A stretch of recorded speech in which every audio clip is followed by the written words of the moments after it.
Okay, move the chat out of the way because I'll get too involved with you guys. Good morning to everybody, to History Matters, and so does coffee. Um, Today, as promised, a little bit late in the announcement, but still with plenty of time, we're going to be talking about the founders in quotation marks very deliberately. Boy, are there a lot of things we can say about the founders. I'll say some, and then it might be actually really interesting discussion to see what other things people want to talk about. But we invest a lot in the founders deliberately, mindfully, and mindlessly. And so I want to talk about some of that and what it means. But before I do that, I will turn to my partner in crime, Matt, who will explain the rules of the game. Good morning, everybody. It's wonderful to see so many smiling faces in my head because I cannot see you, but it's wonderful to see everybody here today. Rules of the game are as follows. We encourage you to use chat for lots of good conversation. Please make sure you put in anything that happens to be on your mind. Just as always, keep it family friendly and germane to our conversation today. If you do have questions for Joanne, we do take those. Those are in the Q&A. It's a lot easier for us to keep track of things when it is in the Q&A for the questions. If you and as always, sorry, I got a Facebook message right in the middle of that for some reason, so completely threw me off. And as always, if you do like what we do here at the National Council for History Education, please join us. Go to our website, www.ncheteach.org, and visit us. Click join. I will say a couple other things, which is make sure you save the dates, August 3rd and 4th. We will be hosting our second annual Equity Summit. We have some that's in the works, and we'll be ready to announce our lineup of speakers in the next week or two. So we're very, very excited. We have some great opportunities for folks. And then of course the other thing is you can always follow us on social media. We're on Facebook, on LinkedIn, on Instagram, and of course on Twitter. Both Joanne and I are on Twitter as well. So if you want to come follow us, you're welcome to do so and find out all the great things that are going on in our heads. So with that, I'll turn it over to Joanne and thank everybody for a great day. Excellent. Okay. Again, welcome. I see a bunch of people just joined. We are going to be talking about the founders and what that means and why we discuss the founders that way. Let's see if I can. What am I doing here on my computer? Endlessly complicated. Okay. There we go. Okay. So I want to actually, the first thing that came to my mind this morning when I was sitting down and I was pondering what order I wanted to talk about things or what things I could cover in the relatively brief amount of time that we have together. And the first thing that came to mind was something that happened in an undergraduate seminar a good number of years ago, not long after I'd arrived at Yale. And it was my a junior seminar for juniors called The Creation of the American Politician, which is, I don't know, 1790 to 1820 or something roughly were the years covered. And there was a woman in the class from France. And at some point in the middle of the semester, she said something along the lines of, "You Americans and your founders, I don't understand it. We don't do that in France, the way you treat your founders." And we had, I remember at the time, an interesting discussion about that. It was certainly not the first time that I had thought about that question, who the founders are, how do we deal with them, what do we think of them, what baggage is attached to that idea. But hearing it said in that way from someone who was not initially from the United States really sort of gave me pause, right? It's a very logical question. And if you think of it that way, it's a good question, right? What is it with Americans and the founders? Now, for one thing, the word founders is a shorthand. And for at least some people, it's a shorthand that means, if you say founders, always with a capital F, it means a small group of august, demigod-like men who founded the country. And it's, the obvious contenders, Adams, Jefferson, Washington, Madison, like the gang, right? Those are the, I don't know if I put Jefferson in there, but if I didn't, I should have. Anyway, regardless, it's the group that you would expect to be there. Years ago, many years ago, based on the story I'm going to tell you, Alexander Hamilton wasn't quite in that mix, which when I say that to people nowadays, they don't believe me, but it's true. And if you were to look in my computer at really old talks that I gave that are still living somewhere in my computer, you would see that many of them open with some kind of an anecdote about how in my mind there's like founder heaven with the main guys, right? Jefferson, Madison, Washington, Adams, Franklin, all those guys. And then in one room together, being founders together, and then there's a door leading to that room, and on the other side of the door is Alexander Hamilton. It's like, let me in. I'm a founder. Now, nowadays, that story is hard to believe, but it really is true. People either didn't know about him, didn't care about him, thought he was a villain for one reason or another. He wasn't included in that group. Now he really is included in that group, and that in and of itself has some problematic issues, which I'm going to come to at the end of my comments here this morning. And I would say generally, even for those who tend towards a sort of more old school definition of capital F founder, Hamilton certainly is in there thanks to popular culture. I think some women are included in that group, although very often Abigail Adams becomes the woman, maybe sometimes Mercy Otis Warren, but are included in that group. It's slowly being diversified. I'm going to come back to that in a moment. But obviously, there's a very limited definition of what a founder is, and with it goes this sort of assumption that these are superior beings who together in a room sort of created the nation and spawned all of these wonderful ideas, and there's a sort of demigod pedestal status attributed to them. So let's talk a little bit about what that gives us and then what that doesn't give us. And I'll start out first off by, when I went on Twitter this morning and suggested I was going to be talking about this, someone said, I use framers. I think that's a better word. And I think framers is an excellent word, but it's a subset. Because framers, as I understand it, represents people who framed the Constitution. So that's actually kind of a definable group. I think founders is broader. Founders is fuzzier, and that's part of the good and bad aspects of it. But it's a fuzzier term that allows for expansion, but allows for exclusion as well. So let's start out with some of the problems with founders. And the first one, I've already mentioned it, but I want to highlight it. And that is, I've written down here on my notes, the demigod problem, right? It's a problem. They weren't. And to assume that about them actually denies and discredits what they did. They were very human and trying to figure out something to do and well aware of the fact that they made mistakes, not aware of the fact that they made mistakes. No one who was there at the time assumed that they were demigods. And that was kind of part of the point of what was going on is, granted, they were a group of elite white men, but they were struggling to figure something out and trying to adapt it to their vision of what the country should be. I'm going to come back to that shortly too. But they weren't demigods, and the Constitution wasn't, the ideas weren't beamed down from heaven. These were just people trying to figure things out, and they went wrong sometimes. John Adams, who always manages to sort of punch a hole in every balloon of pomp in the founding period, he has some great quotes about this. And I think, if I remember correctly, my American Revolution course, which is online, I think it's either the first or the last lecture, I quote some of what I'm going to refer to now, verbatim of what Adams said about this. I'm going to give you a bad paraphrase right now.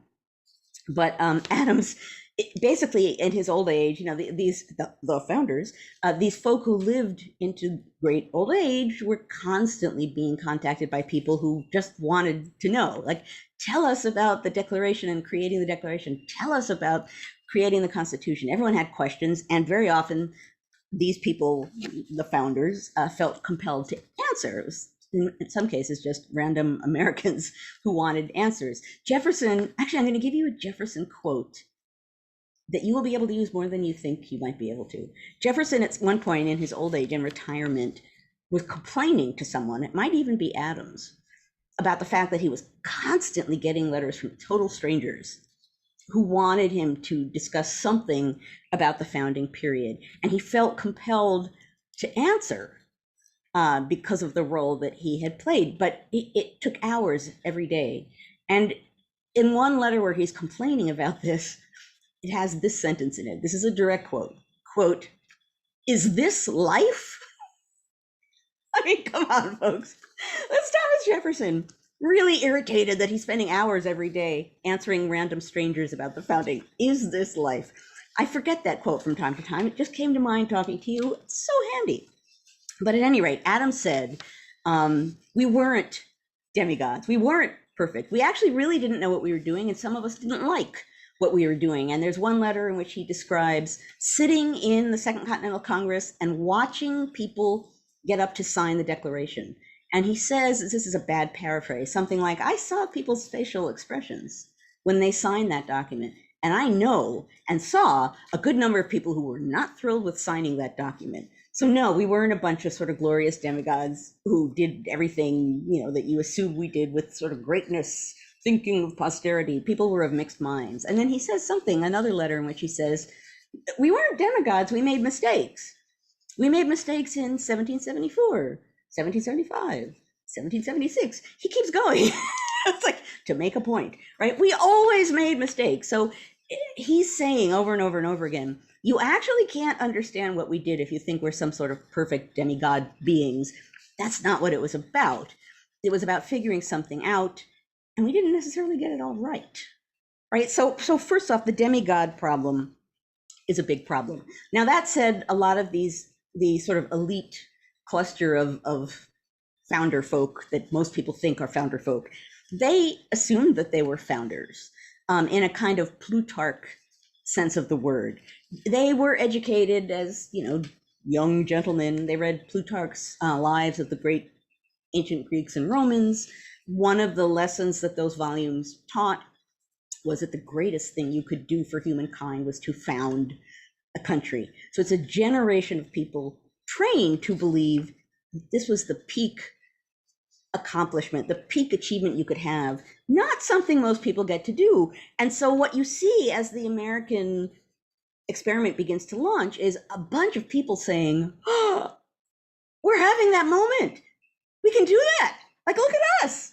We can help found a nation. So they understood that moment. They understood that they were founders. They took that seriously. They had a certain amount of personal investment in what they were doing. Again, that doesn't contradict anything that I'm saying about perfection or demigod status. They understood the enterprise that they were involved in, and they took it seriously. And some people, they went in different directions taking it seriously. And some of them went in a direction that supported slavery, and some of them went in a direction that didn't want to discuss slavery. I mean, there are all kinds of directions they went in. I'm going to come back to that too. But at any rate, they understood the seriousness of their enterprise, even as they fully acknowledged that they weren't really sure what they were doing, and they made a lot of mistakes. So some of the bells and whistles that we attach, they're posthumous bells and whistles. They weren't attaching them to themselves in the way that we have as later generations. Now, the demigod status has a number of really long standing or problems that have have an impact for quite some time. One is the demigod idea strips away the struggle and the guesswork and the mistakes of the real founding, which are pretty much the center of it, and is a reminder that the process of governing is not easy or obvious, that that's the core of governing, right? Struggle, guesswork, and mistakes, in addition to occasional victories. The demigod idea frames the founding as something created by superhuman beings, suggesting that mere mortals like us aren't quite up to the job of engaging in that level of discussion or debate or politics. Again, not something they particularly would have wanted us to believe. And obviously, the demigod status suggests that there was a small group of white elite men, enough to like sit in one room, who were responsible for the founding, when in truth, the founding was based on them sort of helping, of course, leading the way in some ways, but it was grounded, it was a popular revolution. It was grounded on the American people fighting, supporting and fighting a war. And then the aftermath of it was partly grounded on different kinds of Americans demanding what they felt entitled to, which shaped the sort of, however you want to define the founding period, that had a big influence. So you can't talk about the American Revolution and only talk about 8 guys. That's not what it was. A revolution, our revolution was not carried out by 8 men in a room. It was a war of sentiment as well as a military war, and the people whose sentiment mattered most of all were the American people. So the demigod idea eliminates that as well. But maybe most important of all, the sort of demigod founder idea makes it impossible to wrestle with the very real flaws and facts that shaped the nation's founding and continue to shape it today. And slavery is a really, really obvious one, right? If there's a bunch of demigods, first of all, that makes it very difficult to deal with the existence of slavery. Some people nowadays confront that contradiction by saying, oh no, the founders wanted to end slavery. Well, some of them did and some of them didn't, and few of them did anything about it. So that's an excuse. Founders were against slavery. No, let's look at the fact, the truth, which is that many of them were slaveholders. Many of them felt it was necessary to protect slavery. I mean, some of them for the sake of preserving the Union, but still, they were not abolitionists. They did not create a constitution that eliminated slavery. Slavery is embedded in the Constitution. So if you can't grapple with basic facts like that the founders, yes, had, and I've talked about this before here, had ideals and ideas that they didn't meet, but that are important in their existence because they are something to strive for. They are tools to grab at for improvement of our society, even though they didn't reach what they might have been preaching, or they were preaching things in a much more exclusive and limited way than we understand them now. Even so, if we can't grapple with the fact that this was a generation of people, let's say the founding generation, which is a little less problematic than founders, that these were people who had some really broad, moving ideas that were reaching towards something beyond monarchy and believed in and supported, at least many of them, slavery and the fact that some people could own other people and felt that that was a fine thing to exist alongside the noble ideas. If we can't deal with that in the founding, how can we deal with the present moment at all? Right? I mean, we're living in a moment where we really need to think about race. We really need to reckon with what we want to be as a nation, what we are as a nation, and how we can move towards something better, something closer to actual ideals, like being more inclusive. If you can't accept these sort of fundamental inherent paradoxes and contradictions of the founding, that's the United States, right? Is reaching high and sometimes really not getting there. That's reality. And if you can't get there in history, you're not going to be able to reckon with the complexity of the current moment. And you're going to end up sort of suggesting that people are taking sides. If you acknowledge that slavery was fundamental in the founding of the nation, other people are going to say, oh, you're evil. You believe that the United States is bad. Well, no, but I believe that slavery was fundamental to the creation of this nation, and its legacy lives with us today. So let's talk about it.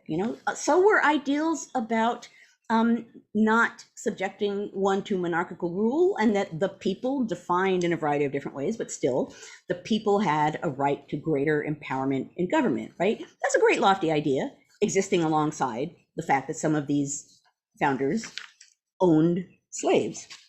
And in the recent past, semi-recent past, obviously people have been reckoning with that fundamental contradiction. There's been a book on Washington and slavery. There's been a book on Jefferson, actually more than one book on Jefferson and slavery.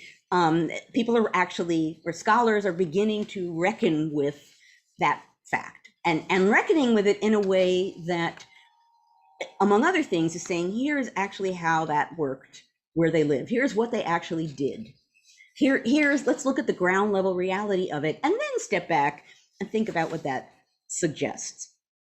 So, I think it's tempting for people to attack people who want to and feel compelled to work the simple existence of slavery into America's story and America's founding.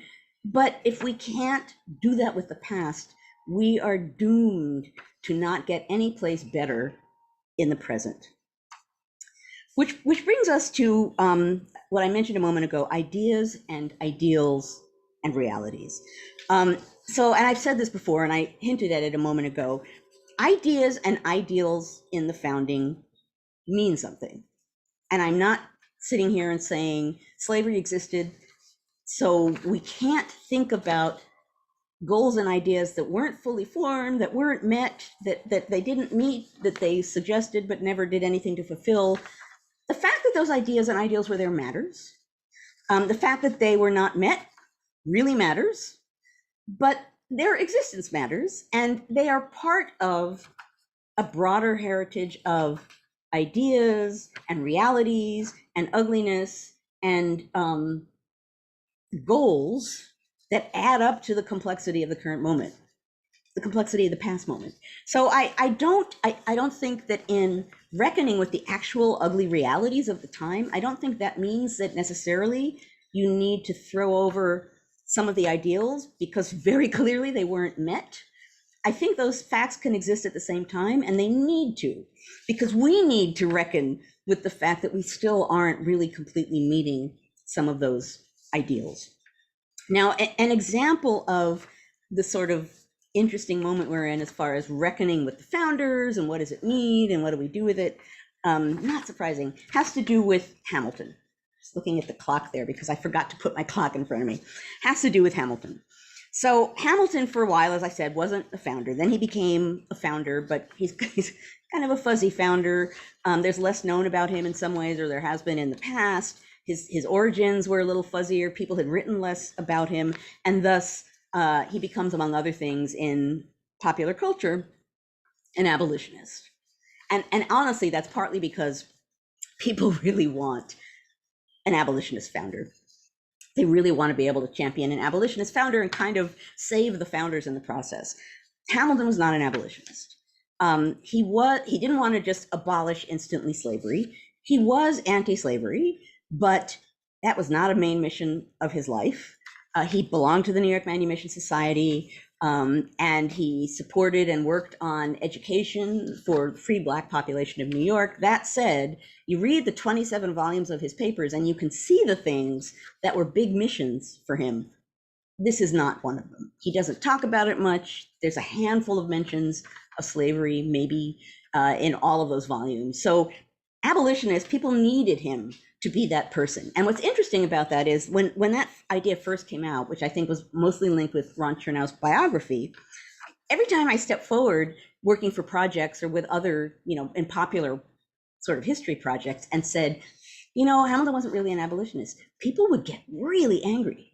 Like someone stormed out of a room, someone yelled at me, just for saying the fact, he's not an abolitionist. One person actually said to me, well, at least give him that. I was like, what does that mean?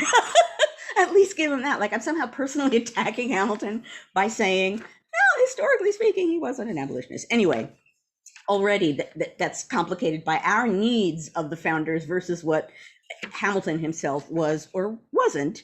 Now we're wrestling with Hamilton in a different way, partly because of the question of whether he himself owned slaves. So we knew for a long time that his family-in-law, the Schuylers, had enslaved people.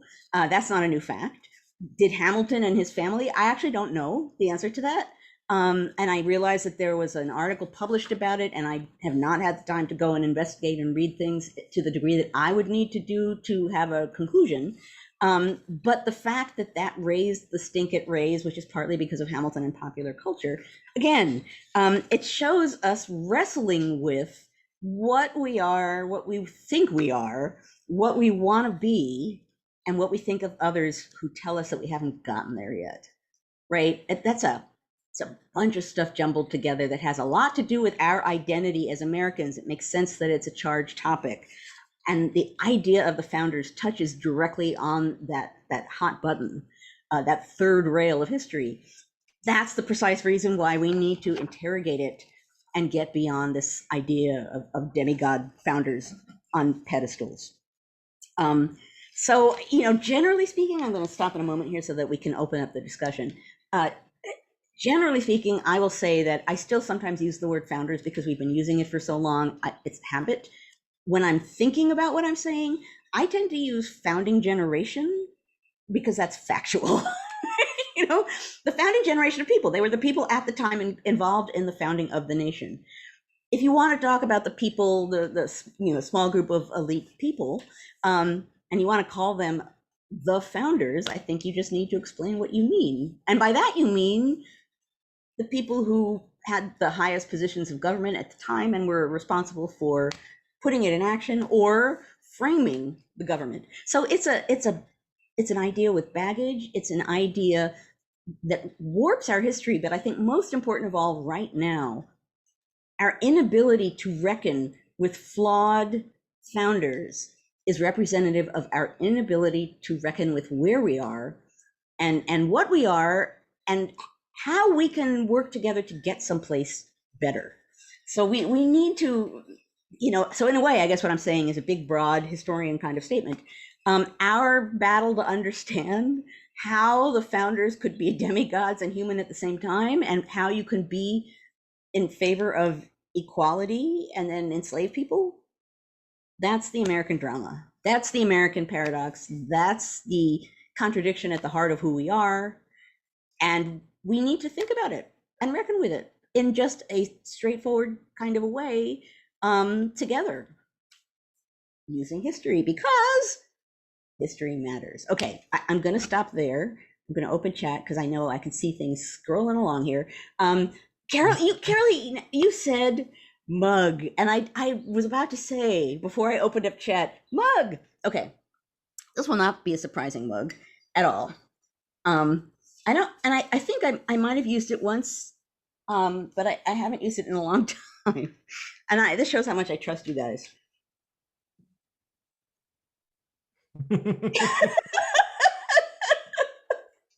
One of my students gave this to me.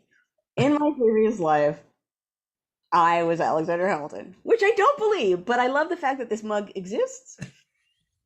So it's the mug for the moment. Oh my gosh, I love that. I don't remember that mug. I'll have to. I think I used it once a really long time ago and never again. And when I was thinking about what I was going to say today, it was really obvious. Oh my gosh, that is so wonderful. That's right. Now you know the truth. Yeah. Okay, then that. And then, so the background, yes, Lindsay is correct. It is James Madison's desk at Montpelier. But the reason I picked this is because, and I'm glad you said it's like we had like that Vulcan mind meld today, because I was like, this is I went with this picture for a specific reason. We know that Madison wrote at least part of the Bill of Rights at this desk, right? Like he was literally sitting here writing the Bill of Rights, looking out into the field below him, full of enslaved people. And this is where he was an enslaver, and it just strikes me as this really fascinating moment, where Madison is literally writing the original rights of this country while looking out at the fields full of enslaved people.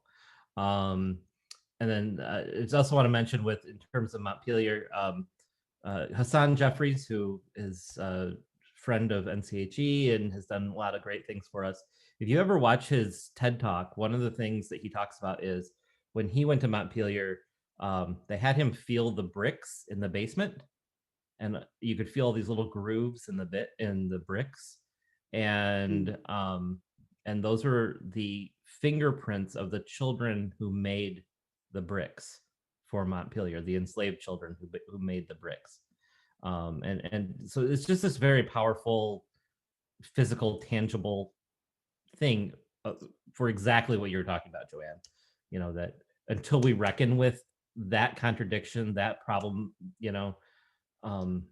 then It's us. So how do we have that conversation today, right? Like, yeah, I will say that I think Madison was in Philadelphia when he was. Yes, I apologize. Yes. But you're totally right. The Bill of Rights guy. Yeah. Was a slaveholder. Right. Oh yeah. So the fundamental contradiction makes perfect sense, and Madison is the perfect background. So. Right. Thank you. Yeah. Okay.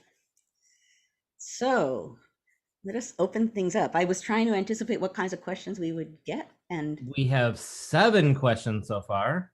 Okay. Which means that it's very unlikely you're going to have to suffer through my questions. You say that every week only because you want me to say that that's not true. It makes my ego feel a little bit better. I'm happy to do that every week, which I'm okay with. Oh, this is a fun one. Tim, this is fun. What are some of the most cliche, overused founder quotes that are taken out of context? Oh man. What a fun question. I know, and I will say that is something I tell my students, my undergrads who take my Age of Hamilton and Jefferson course, which is taught entirely after the first 2 weeks, entirely with their letters and writings. I say to them, and now I have cursed you for the rest of your life. Every time you hear a quote from Hamilton or Jefferson, 80% of the time it's going to be wrong, and you will know that. You'll be like, why I oughta. Let's see, what that are used out of context. Well, I mean, more than anything else, it's invented quotes, right? I mean, people just invent quotes. I mean, a recent one, which is not profound in any way, but which the musical gave us, right? Hamilton, if you don't stand for anything, you'll fall for everything, or whatever the line is from the Hamilton play. Hamilton didn't say that. He really didn't say that. But there was a person named Alexander Hamilton who was a journalist who said it at some point in the 20th century. But Hamilton didn't.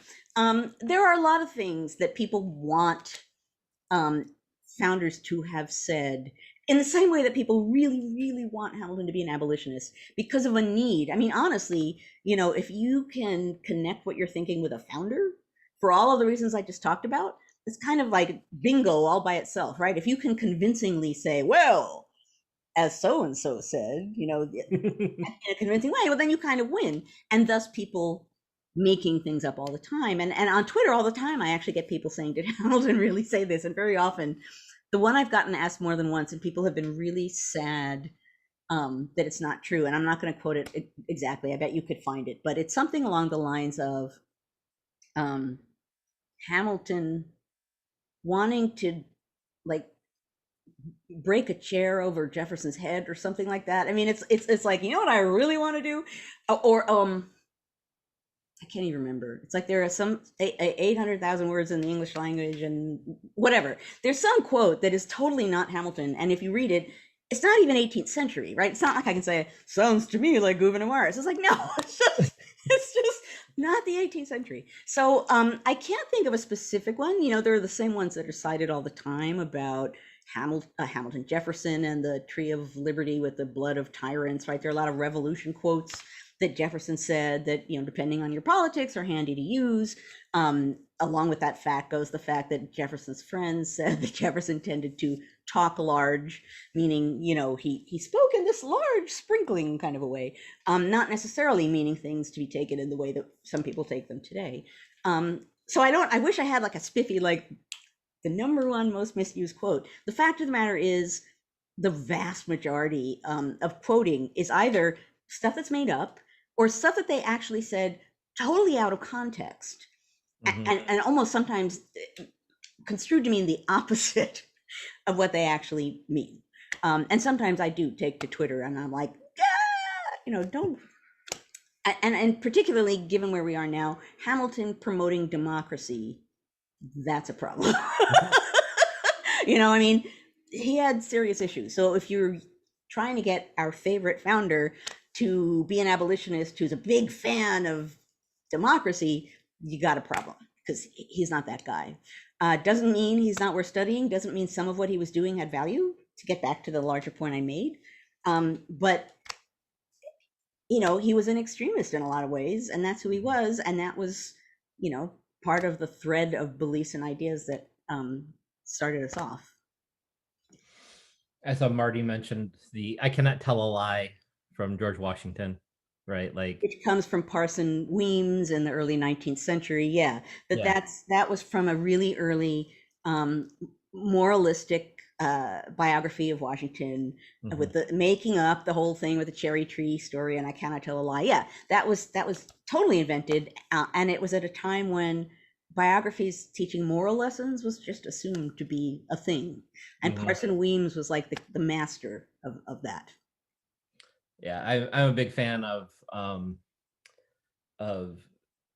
textbooks used in schools, like in the late 19th century, during this period of time when we're mythologizing a lot of people, from Columbus to Washington to, and just to see how that mythologizing happens in these textbooks, which are made, or readers as they were, the McGuffey readers and others that were like, for 8-year-olds. It's fascinating to me. Actually, I just see that Jim Hayes mentioned something that leads me to another thing along the lines of that question that was just asked that's worth knowing, is that I believe both Mount Vernon and Monticello, in the section of the website that deals with information about Jefferson and Washington, I believe there's a sort of fake quotes thing there, that there's like a section on fake quotes that you can go to, and a handy thing to have. So I can't remember how to find it, but I do know that that's there, and at least the beginning of a source of reference to kind of put a big X through the politicized, weird, invented, and misused founder quotes. I'm sure they will. There's the Monticello one. I took them about 10 and a half seconds. Yeah. So I will wait for the Mount Vernon one. And Rich made an important point, which I'll just mention, which is the founders are not, actually what I say to my students is there was no founder blob. There's not one blob founder. There's not a monolith of founders. There's not one belief. There's not one person. So even, and I should have said that in my comments, even the idea that there are the founders, makes no sense. And that's another thing that we kind of take for granted by using that term. That's true. And so much of, and you've mentioned this in the past, so much of what we attribute to the founders, I mean, there's so many small players, quote unquote, like people that we don't remember in history that had so much to do with the founding. You know what I mean? It's well, right, and depending on the definition you use, are thus founders, right? Yeah, exactly.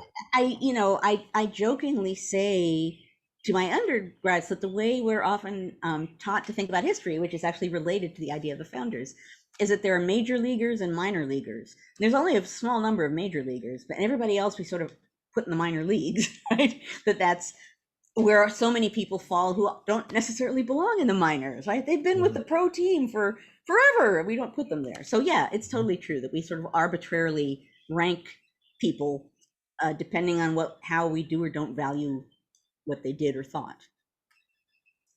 Oh, and there's the Mount Vernon. Okay. There's the Mount Vernon one. Oof.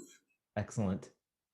All right. So Dave asks, Jefferson and other founders, quote unquote, with a question mark, founders? Jefferson and other founders thought the Constitution would need to be updated, quote unquote, every 30 or so years. It's been amended 27 times, last time in 1992. Was an ideal or goal at the founding that the Constitution should be written as opposed, or rewritten as opposed to amended? Well, so the idea that the Constitution should be rewritten is Jefferson, right? So Jefferson, and this is so Jefferson, he calculates how long he thinks a generation is. he liked to play around with numbers. He comes up with 19 years, right? A generation is 19 years long. So he says every 19 years we need to recreate a constitution, a new constitution, because the dead hand of the past should not have power over the present. And dead hand of the past is close to precisely what Jefferson says. So he's the guy that comes up with that. Other people do not go along with this idea, particularly the people who were at the Federal Convention. Like, James Madison, I think he writes that to Madison. You gotta think, Madison is thinking, are you kidding me, Mr. You're in Paris and I'm actually involved in the writing of the Constitution? Are you kidding me? So generally speaking, there wasn't an assumption that it would be totally rewritten, but there was an assumption that it could and should be amended when it needed to be. I just don't think that the framers ever thought that whatever they were doing was going to be universal and ever true and ever one piece. I mean, there's a reason why there's an amendment process. They assumed amendments would be necessary. They also made it not necessarily easy to amend, because what they were trying to do was create a document that had some heft to it, that was a special kind of a document, a constitution, meaning you couldn't just sort of turn your back on it and say, that's one piece of paper, that it meant more than other kinds of documents or laws or pronouncements. So in that way, it can't be easily changed, but it can be changed. And both of those things are true.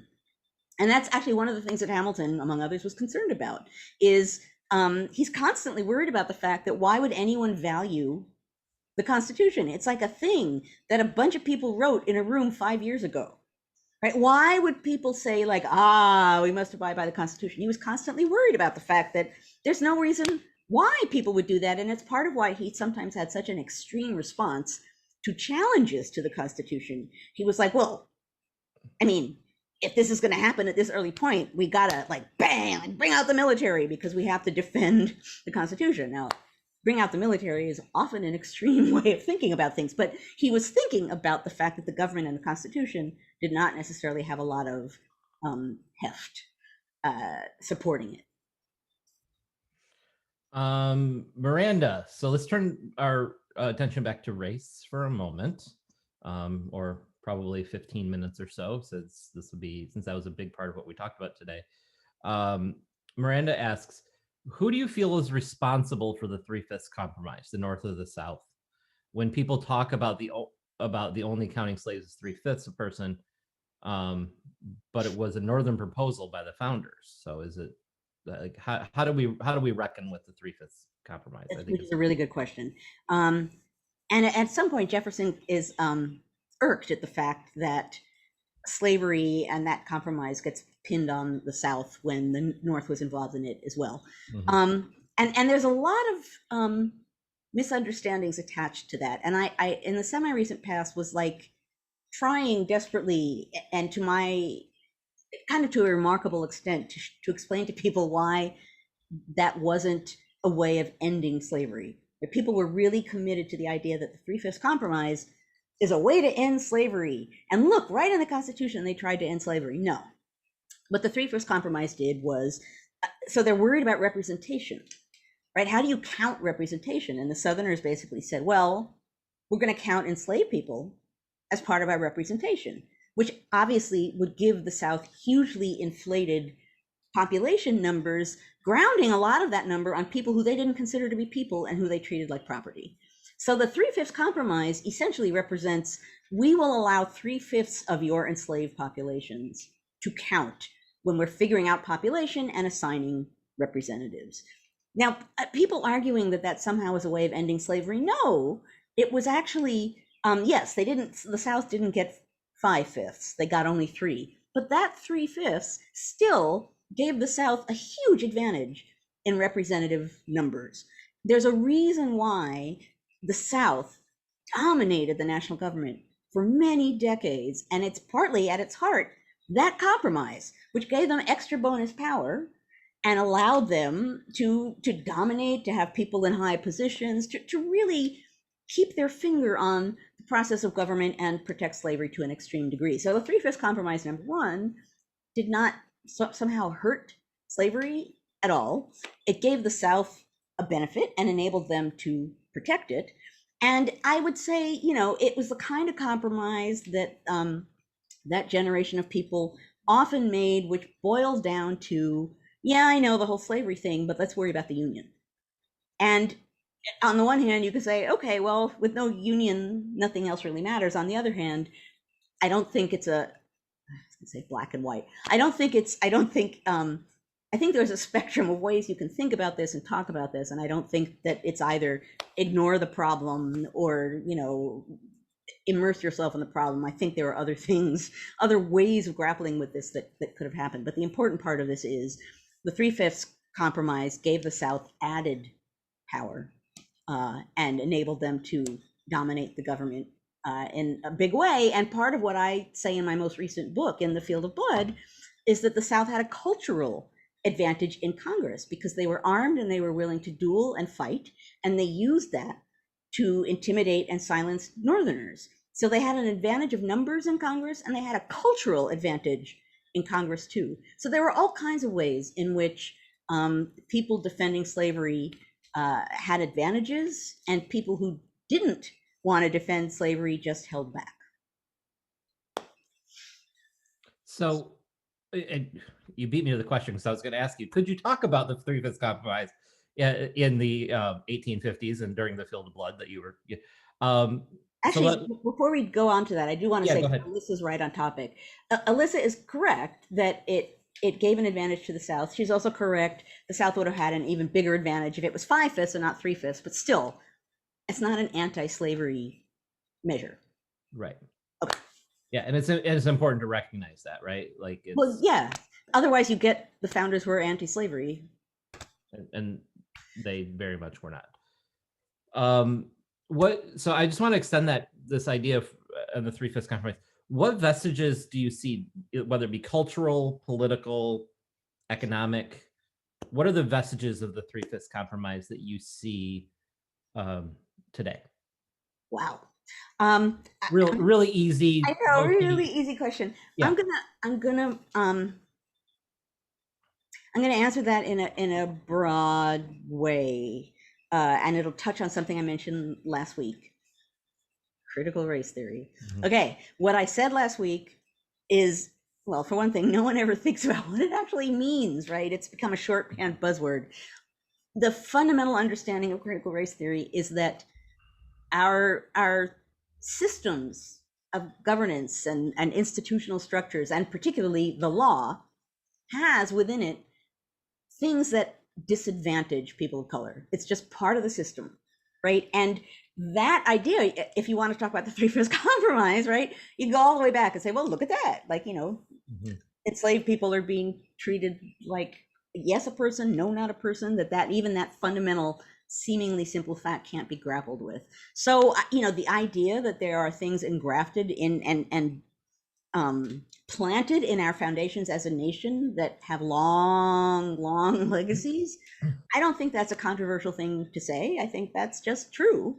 And so I think I realize that's not like the precise, like, whoa, this law on this date, but I think it's actually the truest answer, which is it's just the beginning of a longer process. Mm-hmm. Yeah, I'm always interested in linking, and maybe some historians who've done this work. I don't have any off the top of my head, but seeing that link between the Three-Fifths Compromise to, as you said, the cultural issues that were in the pre-Civil War era, to Reconstruction and the emergence of Jim Crow, and the beginning of the long civil rights movement, like those, there is a linear thing there, that the historians tackle, and I think it's important work to help us really understand where we come from and why. Yeah, part of why history matters is that the current moment doesn't exist in isolation. Mm-hmm. So the only way you're going to figure out where we are and where we can go is by doing this kind of work. So for our last question, which I think will probably take us the next 5 or 7 minutes. Another really easy question that has a single answer, right? But I have to ask it because let me check here. Rich, Catherine, Kathleen. Oh, a lot of people asking it. Yeah, so at least three, and I think there were probably a couple more, and I saw a couple in chat that Oh, all asked a similar question, which is, okay, how do we have how specifically can we have the conversations about the complexity of history, problematizing or making human our founders and race today? And I can read you one of the questions if you yeah, I'm want. not sure I understand the question. Yeah, so Catherine's I think is really good. Joanna's saying we need to reckon with slavery in the founding to get a better place than where we are. What can we say to people who think we don't need to be better? What do we say to people who don't think that there's a problem? Rich asks, how do we reach the wider population in a way that will challenge the current rush to control teaching topics? So all very similar about like, okay, if as a community of historians, we recognize that this is a problem, how do we have that conversation now? Yeah, just an easy one. I do I have, know, I told you. it is. I have one idea that I was thinking about this morning and haven't fully thought through. I was reading something. I was studying for my podcast, to be totally honest. And the thought occurred to me, and actually it comes from from critical race theory. So one of the things that um, that theory suggests, and that people talking about it write about, is that the response to it by some people is it says that white people are racist. It's actually not what it says. It Right. says that racism is built into our system. It's not about white people being racist. It's about the system being racist, and the people who control the system right now are white, but it's not saying all white people are racist. It just isn't. So one thing that I think is important is to make that point, right? Is that people are assuming a lot of things about critical race theory, one of them being it's teaching our children to be guilty, and it's telling them that all white people are racist. And that's just not what it's saying. Now, it's easy for me to say that, and I don't know how the heck you communicate with people the fact that that's true.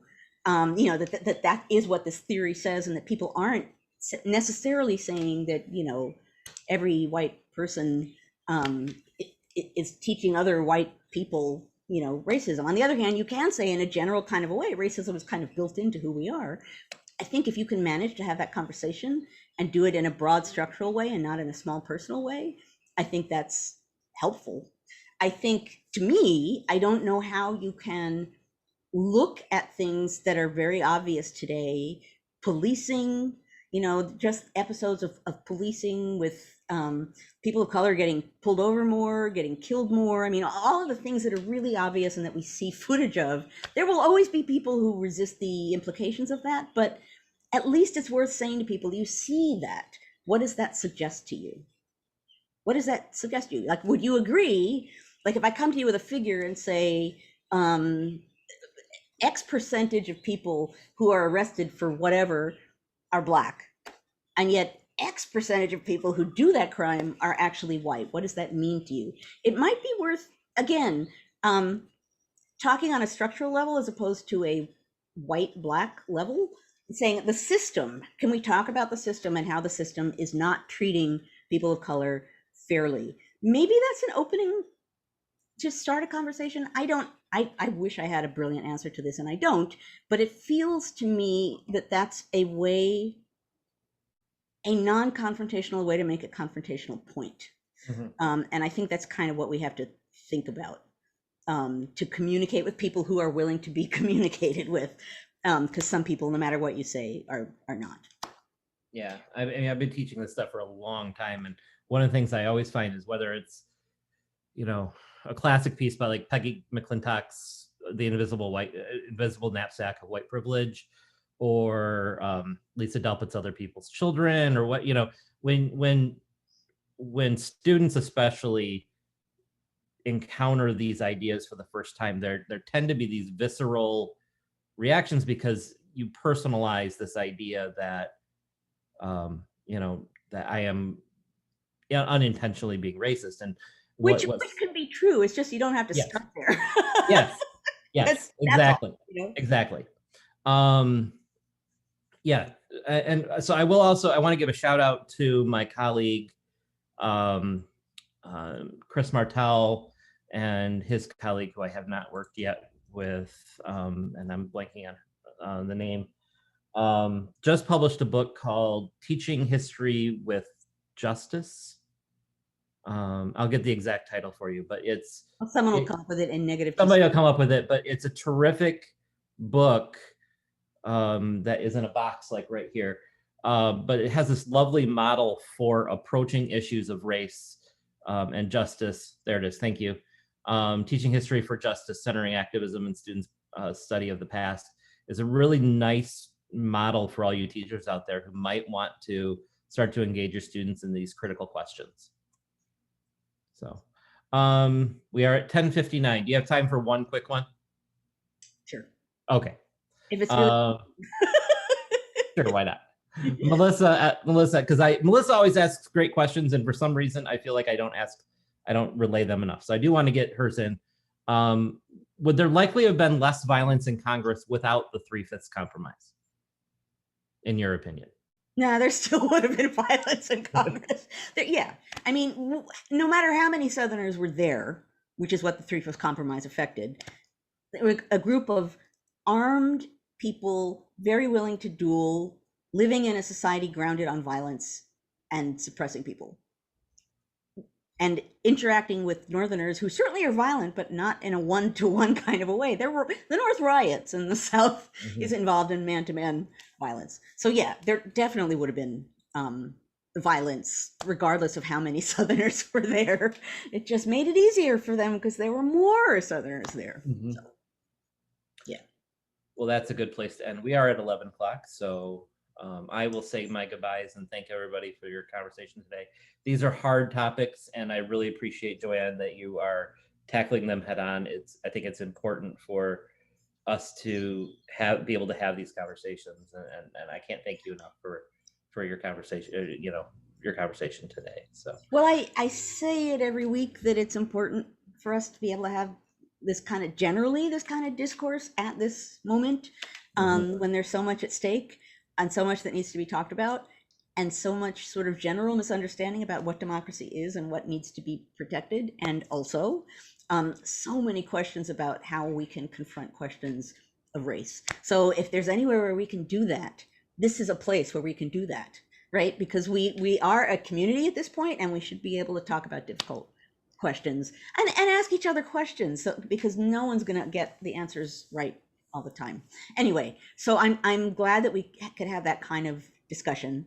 I will say, as I always say at this point in time, we are now going to segue gracefully into the after party, at which we will no longer be recording.